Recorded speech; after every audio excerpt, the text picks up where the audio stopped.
যে ভাজা জিরে গুঁড়ো রেডি হয়ে গেছে, খুব সুন্দর হয়েছে বন্ধুরা। বেশ অনেকটাই তৈরি করে ফেলেছি। এবার আমি একটা জারে তুলে নেব। কুরবানির জন্য কিছু গুঁড়ো মশলা তৈরি করতে চলেছি বন্ধুরা। এটা হচ্ছে কাঁচা জিরে, ধনে, গোলমরিচ আর লঙ্কা দিয়ে একটা কাঁচা গুঁড়ো মশলা তৈরি করে ফেলবো। যে ভাজা জিরে ধনে গুঁড়োর প্রিপারেশান। আমার জিরে, ধনে, গোলমরিচ, শুকনো লঙ্কা ভাজা হয়ে গেছে। এটা আমি মিক্সচার গ্রাইন্ডারে এবার ট্রান্সফার করে নেব।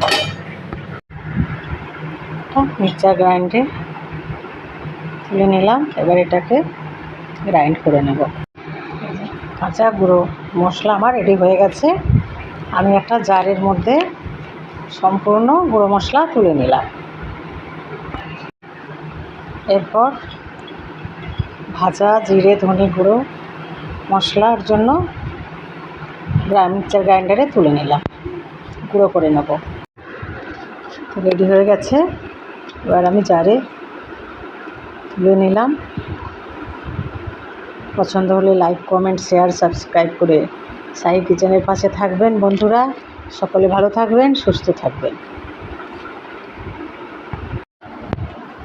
তার সাথে কিছুটা চিলি ফ্লেক্স গুঁড়ো করে ফেললাম। কি সুন্দর তাজা তাজা চিলি ফ্লেক্স তৈরি হয়ে গেল, বাড়ির তৈরি করা।